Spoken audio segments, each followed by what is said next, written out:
Maravilha! Agora vamos falar da outra parte da ferramenta, descritivo da atividade em teletrabalho. O campo regras.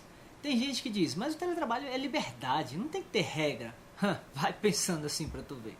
De forma bem simples, existe uma hierarquia de regramentos. E é basicamente o seguinte, existe a regra maior, ampla e que regulamenta essa modalidade de forma geral. Para a nossa realidade no Poder Judiciário, essa norma é a regulamentação do CNJ.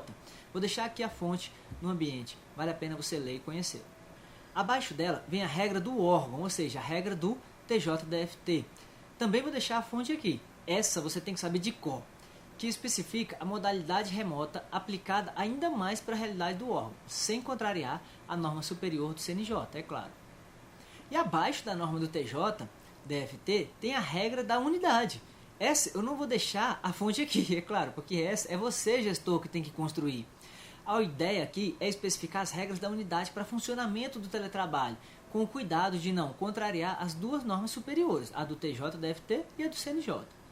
Muita gente considera às vezes que o normativo do órgão não é tão específico, que deveria dizer como implantar na unidade, como deveria funcionar para o caso concreto, pois deixa muito aberto. Para falar a verdade, eu penso o seguinte, ainda bem que é assim. Porque se não fosse assim, o normativo do órgão acabaria por não contemplar as possibilidades de teletrabalho das áreas, e ao tentar especificar, poderia ainda gerar uma incompatibilidade com a realidade da unidade. Afinal de contas, quem entende mais da atividade da unidade? O gestor e a equipe da própria unidade. Então, por isso que é importante o gestor assumir a responsabilidade e a autonomia para especificar as regras de funcionamento do teletrabalho na sua unidade, ok? Mas vamos lá, que regras são essas? Está falando do quê? Estou falando de regras que o gestor considera importante que sejam seguidas na sua unidade com relação ao teletrabalho. Até para que viabilize o teletrabalho, às vezes, ou apenas para dar mais segurança ou eficiência. Enfim, vai da necessidade, responsabilidade e criatividade do gestor. Vou te dar um exemplo bem clássico. Horário para comunicação. O gestor pode estabelecer como regra da unidade que o servidor e o gestor, assim como o chefe imediato, podem se comunicar por telefone celular no período das 7 horas da manhã até as 19 horas, por exemplo. Poderia ser uma regra da unidade isso. Para evitar de ter muita comunicação à noite. E o pior, a exigência de receber e ter de atender ligação às 23 horas, por exemplo, o gestor pedindo prioridade em alguma atividade. Tem doido para tudo, né, gente? Ou então o servidor dizendo que está tendo dificuldade no sistema, que a internet caiu, sabe-se lá. São exemplos, pessoal, que eu estou dando aqui para vocês, absolutamente hipotéticos, viu? Nunca vi isso acontecer, isso não acontece, é raro, nunca vi. Que eu tirei da minha cabeça agora, eu inventei, ok? Pessoal, acontece, pode acreditar. É bom que estabeleça como regras da unidade. Olha só, esse foi só um exemplo para você ter uma ideia do que seria uma regra da unidade. Quer outra? Tem atividade que mesmo que a pessoa esteja em teletrabalho integral, pela necessidade do serviço, é necessário se reunir com a equipe para alinhamento ou outra razão para a execução do serviço. Por exemplo, na área da TI, de desenvolvimento de sistemas, para o posto de trabalho de programador, é necessário se reunir com o usuário demandante, ou com a equipe do projeto, ou com o chefe para passar as diretrizes, o direcionamento, fechar o entendimento sobre o que deve ser desenvolvido. Então, nada melhor do que deixar isso claro, como uma regra da unidade. Do tipo, reunir-se presencialmente ou virtualmente com os usuários, equipe, chefe para alinhamento da atividade, ordinariamente às quartas-feiras, às 14 horas e sempre que necessário, extraordinariamente. Pronto, simples assim, deixa isso claro como uma regra da unidade, ok? Concorda que é bom colocar isso como regra, até para viabilizar a execução da atividade de programação de sistema em teletrabalho? Bom, é isso. Agora é sua vez. Quais seriam as regras da sua unidade? O que você acha importante especificar de acordo com a sua realidade? Escreve aqui no ambiente essas regras. Para não induzir, eu vou deixar você imaginar sozinho. Se concentra, faz aí.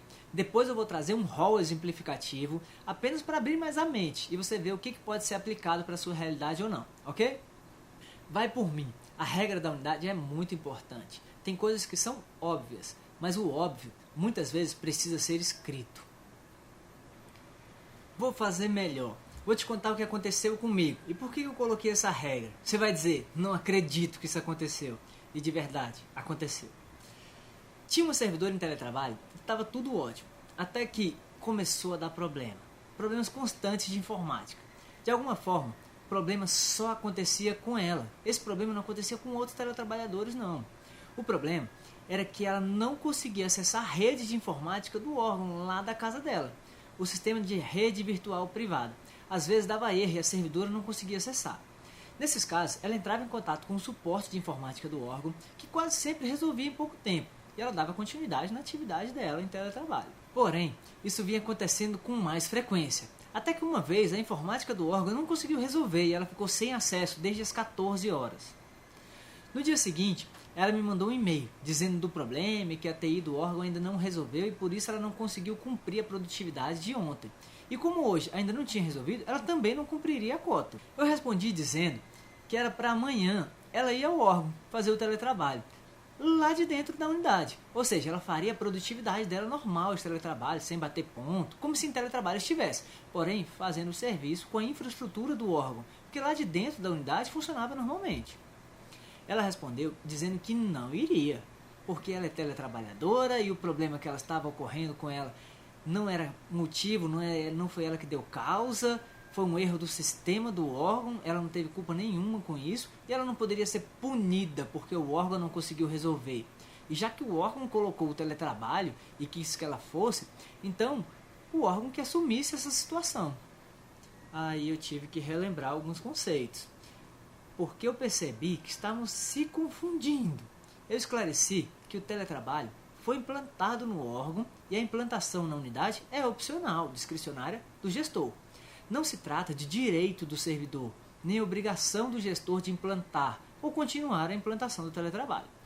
Além disso, o teletrabalho tem como condição de realização a viabilidade técnica.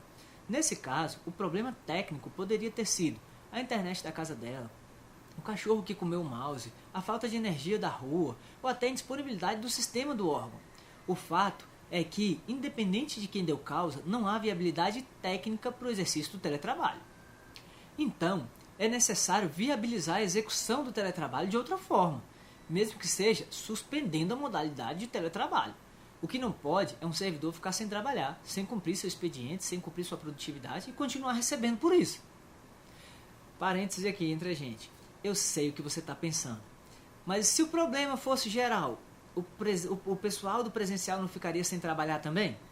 A resposta é sim, o pessoal do presencial também ficaria sem trabalhar com o sistema no ar, porque o sistema ia estar fora do ar, vamos dizer assim. Mas o pessoal do presencial tem que cumprir o expediente de trabalho por horário. Então terão que ficar à disposição do trabalho durante aquele período do expediente, podendo fazer outras atividades que não dependam do sistema, por exemplo. E o pessoal do teletrabalho? Como eles cumprem o expediente deles?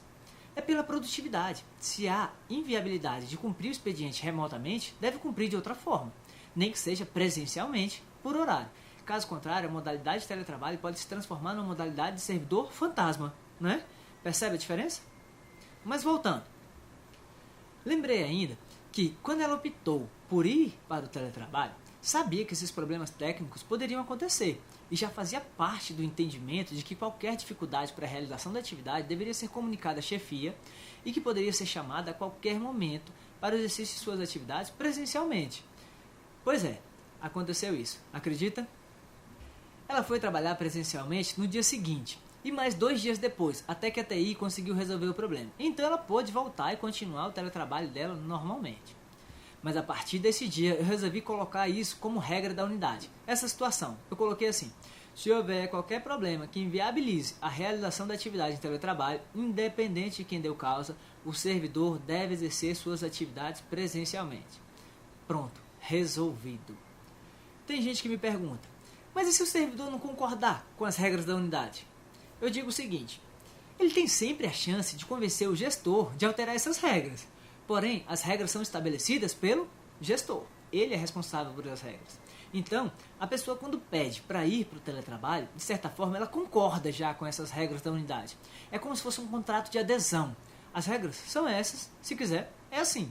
Afinal de contas, a pessoa não é obrigada a ir para o teletrabalho. E é por isso que essa fórmula de entrada no teletrabalho é perfeita. Primeiro, tem que ter o pedido do servidor, sem indução, sem coação, sem assédio, sem persuasão. E depois, a autorização do gestor, sem pressão, sem motivação, sem vinculação, de maneira discricionária.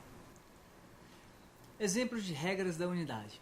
apenas para servir de inspiração e aproveitamento, se você quiser, se você, gestor, considerar que é o caso. Se não gostar, é só descartar e pronto, ok? Isso serve mais como inspiração mesmo. Tem coisas que talvez nem se apliquem à sua realidade, ok? É só para ver algumas opções. Então vamos lá. Uma das opções de regra: apenas pode começar um trabalho após terminar outro. Não pode fazer dois ao mesmo tempo. Isso se aplicar à sua realidade.